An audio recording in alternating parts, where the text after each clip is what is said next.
নীলফামারীর সৈয়দপুরের শহীদ জিয়া শিশু নিকেতন নিম্ন মাধ্যমিক বিদ্যালয়ের উন্নয়ন বঞ্চিত থাকার অভিযোগ উঠেছে। বিদ্যালয়টির শিক্ষার্থী ও অভিভাবকদের দাবি, নামের কারণেই 16 বছরের বেশি সময় ধরে এটি রাজনৈতিক বৈষম্যের শিকার।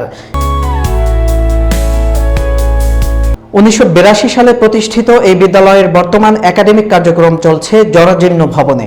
শিক্ষকরা জানান, 2008 সালের পর আওয়ামী লীগ সরকারের আমলে বিদ্যালয়ের উন্নয়ন কার্যক্রম পুরোপুরি বন্ধ হয়ে গেছে।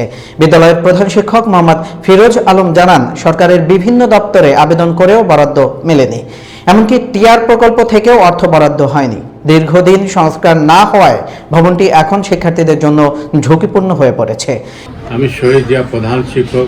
আমার স্কুল 1982 সাল থেকে অবস্থিত। আমরা 82 সাল থেকে কোনো স্কুলে কোনো সরকারি অনুদান বা কোনো কিছু পাই না।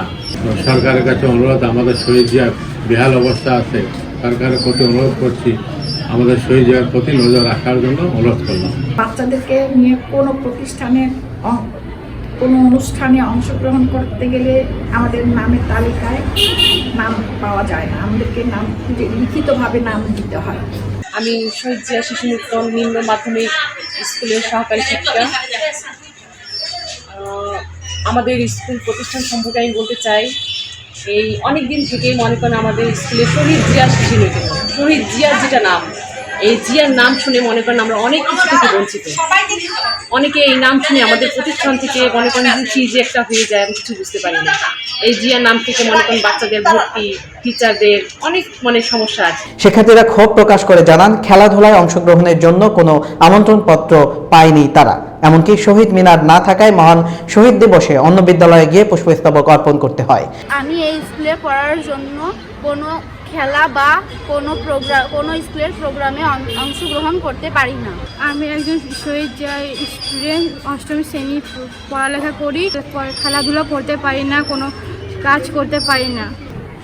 আমাদের প্রতিষ্ঠানের নামকরণ শহীদ জিয়া হওয়ার কারণে, শুধুমাত্র শহীদ জিয়া নামকরণের কারণেই আমরা বিগত 16 বছর সরকারের কাছ থেকে সম্পূর্ণভাবে বঞ্চিত। বিদ্যালয়ের উন্নয়নে জরুরি ভিত্তিতে সংস্কার, মেরামত এবং নতুন ভবন নির্মাণ প্রয়োজন বলে মত দেন সংশ্লিষ্টরা।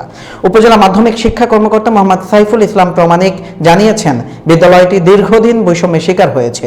তিনি জানান, সমস্যাগুলো সমাধানে ঊর্ধ্বতন কর্তৃপক্ষের সঙ্গে আলোচনা করে উন্নয়ন কার্যক্রম চালানোর চেষ্টা করা হবে। প্রতিষ্ঠানটির অবকাঠামোগত উন্নয়ন শিক্ষার্থীদের নিরাপত্তা ও মানসম্মত শিক্ষা নিশ্চিত করতে অত্যন্ত গুরুত্বপূর্ণ বলে মনে করেছেন অভিভাবকরা। প্রতিষ্ঠান প্রধান কি কি অসুবিধা আছে সেই বিষয়গুলোর জন্য আমাদেরকে জানায়, আমরা ঊর্ধ্বতন কর্তৃপক্ষের দৃষ্টি আকর্ষণ করব, যাতে বিদ্যালয়ের অনতিবিলম্বে নতুন ভবন নির্মাণ সহ অন্যান্য কার্যক্রম গতিশীল।